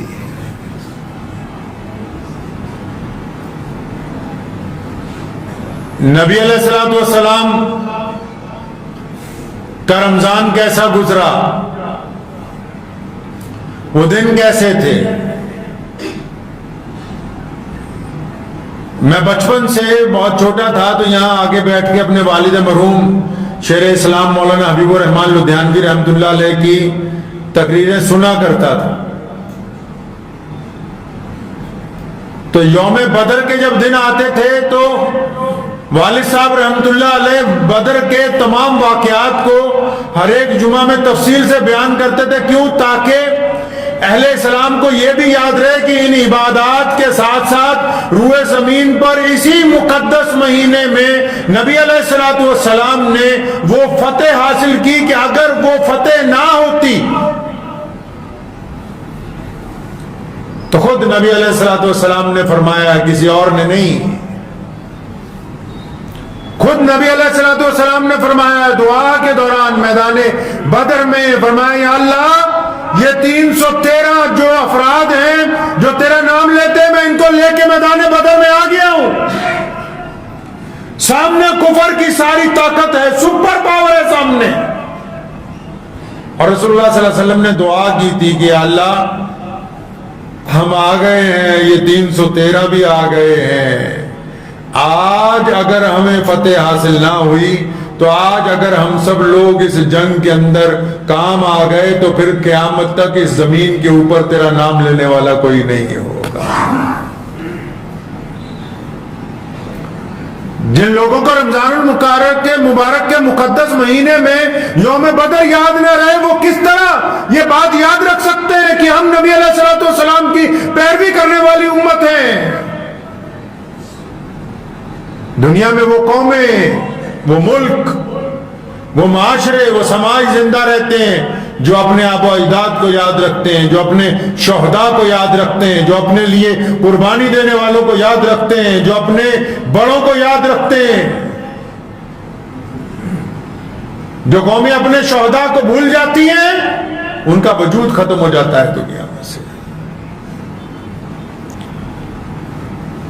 نبی علیہ الصلوۃ والسلام مدینہ منورہ میں رمضان کا مہینہ, شدت کی گرمی ہے, اور آ کے اطلاع دے دی گئی کہ ابو جہل, عتبہ, ولید, مکہ کے تمام بڑے بڑے لوگ حملہ کرنے کے لیے آ رہے ہیں مدینہ منورہ.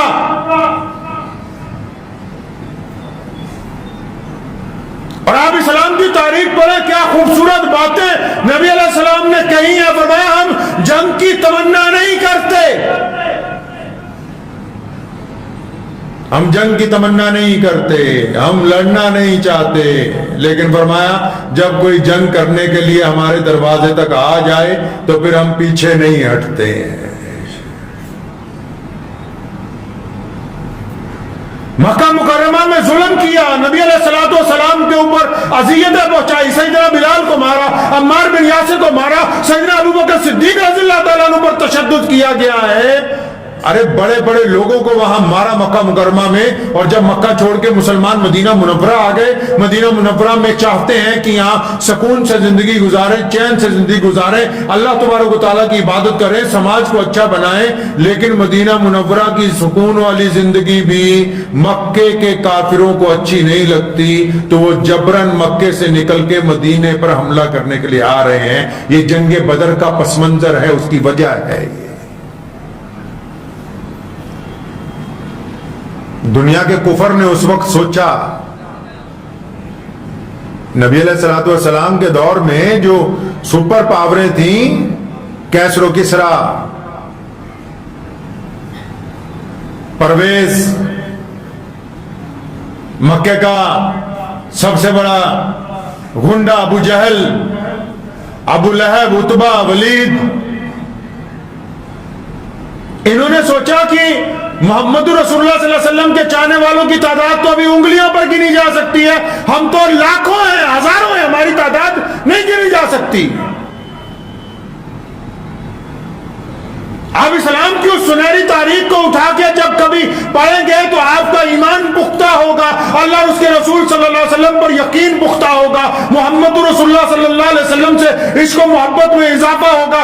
ایک طرف دشمن یہ سوچتا ہے کہ ہم لاکھوں ہیں, ہماری سرکار ہے, ہمارا اقتدار ہے, یہ گنتی کے لوگ ہیں, لیکن اللہ تبارک و تعالیٰ نے میدان بدر میں دکھایا کہ تعداد اگر زیادہ ہو تو کچھ نہیں ہوتا, اللہ کی مدد اور ہمت اور حوصلے جن کے پاس زیادہ ہوں, فتح ان کے مقدر کے اندر لکھی جاتی ہے. ابو جہل اس لیے آیا ہے کہ آج اسلام کو پوری دنیا میں ختم کرنا ہے. ہم بدر کو بار بار اس لیے یاد کرتے ہیں کیونکہ بدر ہماری بنیاد ہے. جس طرح پہلا کلمہ اشہد ان لا الہ الا اللہ وحدہ لا شریک لہ پڑھتے ہیں, علامہ منصور بجنوری مجھے یاد آ گئے صبح صبح, فرمایا کرتے تھے کہ بیٹا جنگ بدر اور جنگ احد کلمہ لا الہ الا اللہ اور محمد رسول اللہ کی مظہر ہے. جنگ بدر میں لا الہ الا اللہ کی تکمیل ہوئی اور جنگ احد میں محمد رسول اللہ صلی اللہ علیہ وسلم کے کلمے کی تکمیل ہوئی. ہوئی ہے. یہ دونوں جنگیں اسلام کے پہلے کلمے کی مظہر ہیں. دونوں جنگیں جو ہیں جب کہا لا الہ الا اللہ کہ مکمل ایمان اللہ پر ہے تو بدر کے اندر فتح ہوئی. احد کے میدان میں ذرا سی بات محمد رسول اللہ کی نہیں مانی, ایک پہاڑی سے مورچہ اپنی مرضی سے ہٹا لیا, بڑی شدت سے بہت سارے لوگوں کی شہادتیں ہوئیں. تو یہ بات سمجھ آ گئی کہ دین کے اندر اگر پیروی کرنی ہے تو ہو بہو محمد الرسول اللہ صلی اللہ علیہ وسلم کی کرنی. یہ دونوں جنگیں کلمہ لا الہ الا اللہ محمد الرسول اللہ صلی اللہ علیہ وسلم کی مظہر ہے. تو رسول اللہ صلی اللہ علیہ وسلم مدینے میں سے اطلاع مل گئی کہ ابو جہل آ رہا ہے, بڑا طاقتور لشکر لا رہا ہے, بڑے اونٹ ہیں ساتھ میں, ساز و سامان ہے, ناچنے گانے والی عورتیں ہیں, ڈھول بجاتا ہوا آ رہا ہے بڑی تیزی کے ساتھ. اور ادھر مدینے میں کیا ہے؟ مدینے میں گنتی کے صحابہ ہیں, مدینہ منورہ میں کمزور مسلمان ہیں, مدینہ منورہ کے یہودی مسلمانوں کے خلاف سازشیں کر رہے ہیں, مدینہ منورہ میں کھانے پینے کا سامان پورا میسر نہیں ہے, اور جنگ کے لیے مسلمانوں کے پاس نوجوانوں کی تعداد بھی کم ہے. تو نبی علیہ السلام نے اعلان کیا, اعلان کرتے ہیں آج کل بھی مسجد میں کھڑے ہو کے ہر نماز میں کہ چندہ دے دیجئے, زکوٰۃ دے دیجئے, صدقہ دے دیجئے, اعلان ہوتا ہے نا. تو نبی علیہ السلام نے مسجد نبی میں اعلان کیا, ابھی کون ہے جو اللہ تبارک و تعالیٰ کے راستے میں یہ جو جنگ کی بھٹی ہم پر بھڑکائی جا رہی ہے, کون ہے جو اللہ کے راستے کے اندر جائے گا؟ جتنے دیوانے تھے سارے آ گئے. ان دیوانوں کے پیچھے دو بچے آئے, ایک کا نام معاذ ہے, ایک کا نام معوذ ہے. دونوں بڑے چھوٹے بھائی ہیں. جب اعلان ہوا تھا مسجد نبی میں تو وہ اپنے گھر گئے تھے تو دیکھا اماں چولہے پر بیٹھی رو رہی ہے. فرمایا اماں کیا بات ہے؟ فرمایا نبی علیہ السلام نے اعلان کیا جنت لٹ رہی ہے, کاش اگر تمہارا باپ زندہ ہوتا تو محمد رسول اللہ صلی اللہ علیہ وسلم کے ساتھ جنگ پر جاتا تو ہمارے گھر کا بھی حصہ پڑ جاتا. کہ نہیں, تمہارے والد تو پہلے ہی شہید ہو چکے ہیں, اب ہمارے گھر میں کوئی نہیں. فرمایا اماں فکر کیوں کرتی ہو, ہم بچے ضرور ہیں, ہمارا ایمان جوان ہے, ہم بچے ضرور ہیں, ہمارا ایمان جوان ہے. دونوں محمد رسول اللہ صلی اللہ علیہ وسلم کی خدمت میں پہنچے. آپ صلی اللہ علیہ وسلم کو جا کے دونوں نے کہا یا رسول اللہ ہم بھی آپ کے ساتھ میدان بدر کے اندر جانا چاہتے ہیں. بڑا بھائی اچھا خاصا بڑا تھا. تو نبی علیہ السلام نے اسے منظوری دے دی کہ تم جا سکتے ہو. چھوٹے کو انکار کر دیا گیا کہ تم نہیں جا سکتے. اب چھوٹا بھائی بڑا منت سماجت کرنے لگا, نہیں یا رسول اللہ مجھے بھی ساتھ میں جانے دیجئے, مجھے بھی ساتھ میں جانے دیجئے. لیکن کیونکہ چھوٹا ہے اس لیے انکار کر دیا گیا کہ نہیں بچے جنگ میں نہیں جاتے.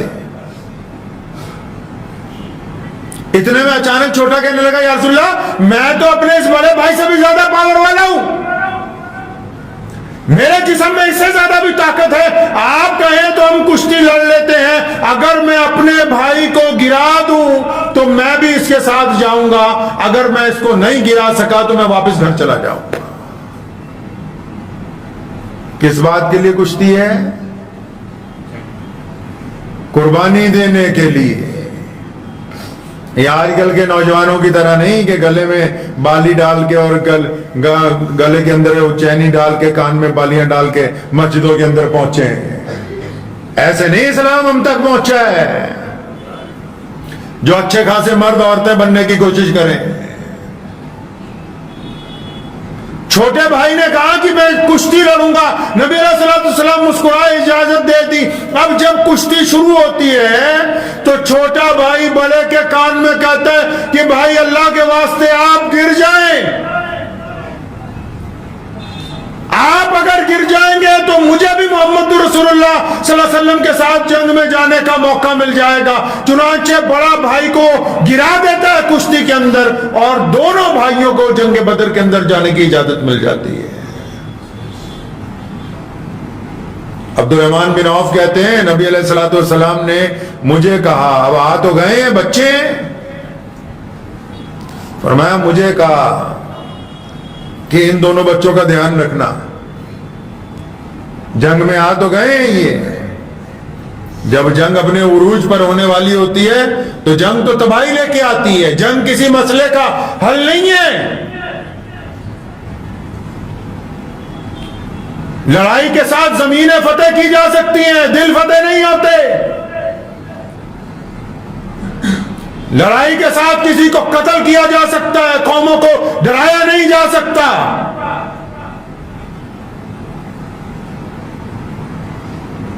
عبد الرحمن بن عوف کہتے ہیں کہ دونوں بچوں کی ذمہ داری میرے ذمہ لگا دی، تو جب جنگ شروع ہوئی تو میں کہتا دل میں سوچتا ہوں کہ کاش تیرے دائیں بائیں دو جوان ہوتے تو میں بھی آج جنگ میں کچھ اپنے جوہر دکھاتا، اب ان بچوں کی حفاظت کروں یا پھر جنگ کے اندر خود لڑنے کے لیے جاؤں۔ فرمایا میں ابھی یہ سوچ ہی رہا تھا تو میرے دائیں طرف سے ایک بچے نے سر آنکھیں نگاہ اپنا سر آگے کیا اور بائیں طرف سے دوسرے نے، اور دونوں بھائیوں نے آنکھوں ہی آنکھوں میں کوئی ارادہ کر لیا،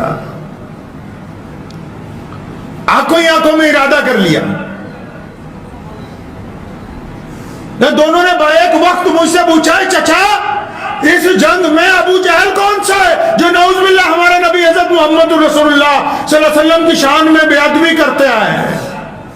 صحابی فرماتے ہیں کہ ابو جہل اپنے لشکر کے درمیان میں گھوڑے پر سوار تھا، فرمایا میں نے ان بچوں کو بتانے کے لیے جن کی عمر 15-16 سال ہے ابھی، فرمایا ان کو بتانے کے لیے اپنا ہاتھ اٹھایا اور انگلی کی اس کی طرف، فرمایا میں نے کہا وہ سامنے جو درمیان میں گھوڑے پر سوار ہے، فرمایا ابھی انگلی نیچے نہیں گری، جس طرح تیر کمان سے نکلتا ہے دونوں میرے دائیں بائیں سے نکلے اور جاتے ہی ابو جہل کی دونوں ٹانگیں کاٹ کے گھوڑے سے نیچے گرا دیا اس کو۔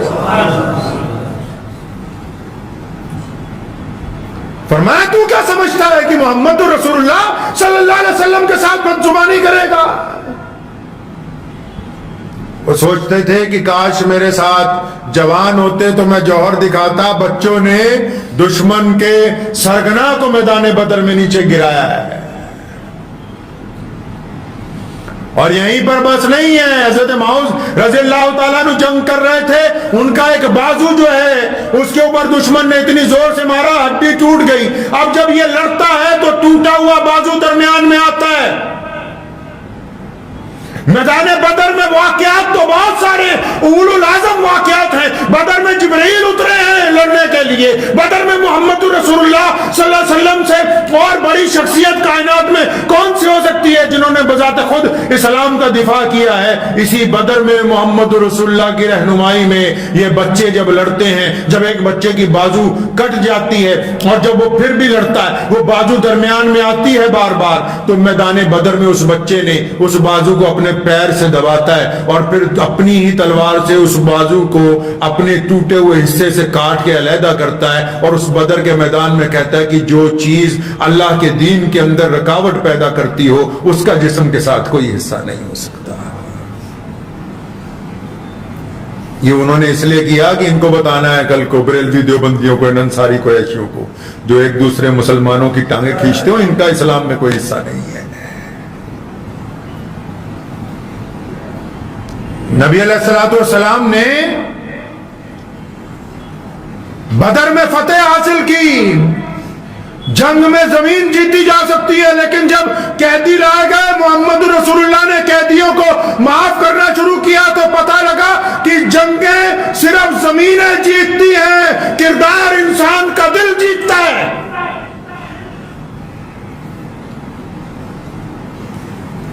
حضور نبی علیہ الصلوۃ والسلام کو بہت سارے لوگ یہ مشورہ دے سکتے تھے کہ یا رسول اللہ دشمن کی تعداد بہت زیادہ ہے، تعداد کے ساتھ کیا ہوتا ہے؟ نبی علیہ الصلوۃ والسلام کے دین میں بدر میں 313 میں رسول اللہ فرماتے ہیں کہ اللہ آج اگر 313 نہ رہے تو اب قیامت تک کوئی نہیں ہوگا۔ پھر وہ 313 رسول اللہ صلی اللہ علیہ وسلم کی اتباع میں، اور رسول اللہ کی محبت کیسی ہے کہ ایک عورت آتی ہے رسول اللہ صلی اللہ علیہ وسلم کے پاس، آ کے اپنا چھوٹا سا بچہ نبی علیہ الصلوۃ والسلام کی خدمت میں پیش کرتی ہے۔ آپ اس کو محبت کی یہ داستانیں اگر پڑھیں گے تو آپ کو یہ پتہ لگے گا کہ یہ دین ہم تک پہنچا کیسے ہے۔ اور پھر یہ فکر بھی دور ہو جائے گی کہ کچھ لوگوں کو غلط فہمی ہے کہ اسلام کو نقصان پہنچایا جا سکتا ہے۔ اسلام کی فطرت میں قدرت نے لچک دی ہے، یہ اتنا ہی ابھرے گا جتنا کہ دبائیں گے۔ ایک عورت نبی علیہ السلام کی خدمت میں پیش ہوتی ہے۔ نبی علیہ السلام نے کیونکہ کہا کہ کون ہے جو جنگ کے اندر ساز و سامان دے دے، جنگ کے اندر جوان دے دے، گھر میں کچھ نہیں گھر میں اپنے بچے کو لے کے آتی ہے۔ لوگ کہتے ہیں تو بہت چھوٹا سا بچہ ہے، 2-2.5 سال کا بچہ ہے، یہ کیا کرنا ہے؟ فرمایا نہیں یا رسول اللہ، یہ بچہ ضرور چھوٹا ہے، آپ کے پاس تلواریں پوری نہیں، ڈھالیں پوری نہیں ہیں، آپ جب میدان جنگ میں ہوں گے تو اس بچے کی ڈھال بنا لیں، جب دشمن آپ کی طرف تیر مارے میرے بچے کو آگے رکھیں، اگر اس کے سینے میں تیر لگیں گے آپ کی جان بچ جائے گی، میرا کلیجہ ٹھنڈا ہو جائے گا۔ اس کا اتنا کہہ دینا ہی کافی ہے، جبکہ اس کا بچہ اسے لوٹا کے گھر بھیج دیا گیا، لیکن اس کے جذبے کو قیامت تک یاد رکھا جائے گا۔ کون سی ماں اپنا بچہ پیش کر سکتی ہے قربانی کے لیے؟ ایک بوڑھی عورت محمد رسول اللہ صلی اللہ علیہ وسلم کے پاس آئی، رو رہی ہے، یا رسول اللہ آپ نے اعلان کیا کہ آپ نے کہا کہ آؤ میرے پاس ساز و سامان لے کے آؤ بدر کے اندر جانا ہے، آؤ اسلام کے لیے قربانی دینی۔ یا رسول اللہ ساری رات گھر کے اندر چھان بین کرتی رہی ہوں، نہ کوئی ایسا زیور ہے، نہ کوئی ایسی الماری ہے، نہ کوئی ایسا کپڑا ہے جس کو بیچ کے آپ کو پیسے دے دوں۔ یا رسول اللہ میرا باپ بھی نہیں، میرا بھائی بھی نہیں، میرا خامد بھی نہیں، میں بالکل اکیلی ہوں۔ ساری رات سوچتی رہی کہ جنت لٹے گی، تیرا کوئی حصہ پڑنے والا نہیں ہے۔ ندی رات کو تیسرے پیر خیال آیا کہ یہ سر پہ اتنے لمبے بال رکھے ہوئے ہیں، سر کے بال اتارے، ان کی رسی بنائی، رسی بنا کے محمد رسول اللہ کے پاس لے کے آئی۔ یا رسول اللہ یہ رسی رکھ لے، شاید کسی مجاہد کے گھوڑے کی رسی بن جائے تو میرا بھی حصہ بڑھ جائے اس کے اندر۔ عشق و محبت کی لازوال داستانیں میدان بدر آج بھی کہتا ہے۔ بدر ہماری بنیاد ہے، بدر سے ہم بیت اللہ کا تحفظ کر سکے ہیں، بدر کی وجہ سے مدینہ منورہ آج قیامت تک کے لیے کائنات کے اندر قائم ہے، بدر کی وجہ سے آج ہم کلمہ لا الہ الا اللہ محمد الرسول اللہ صلی اللہ علیہ وسلم پڑھتے ہیں۔ ہم بدر کے شہداء کو کیسے بھول سکتے ہیں؟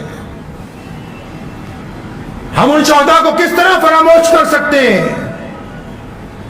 ان 72 صحابہ کرام رضی اللہ تعالیٰ اجمعین کی جماعت کو جنہوں نے اسلام کے پودے کے اندر اپنا خون ڈالا ہے، تب یہ آج پوری کائنات میں اتنا تناور درخت بن گیا ہے، اتنا بڑا تناور درخت بن گیا ہے کہ آس پاس کی جنگلی جڑی بوٹیوں کو بھی اس سے خطرہ محسوس ہونے لگا۔ یہ ان صحابہ کرام رضی اللہ تعالیٰ اجمعین کی قربانی ہے۔ خود نبی علیہ السلام نے جبریل علیہ السلام کو خود اللہ تعالیٰ نے بھیجا ہے۔ کمال کی بات ہے، فرشتہ لڑتے نہیں ہیں، لیکن جب محمد رسول اللہ میدان بدر میں اترے، اللہ تعالیٰ نے جبریل کو حکم دے دیا کہ نہیں، آج وحی لے کر نہیں جانی، آج محمد رسول اللہ کے پیروی کے اندر جا کے میدان بدر میں کفر کے خلاف لڑو، تاکہ قیامت تک کے لیے دنیا کو پتہ لگ جائے کہ جب رسول اللہ اترتے ہیں تو صرف فتح ہوتی ہے۔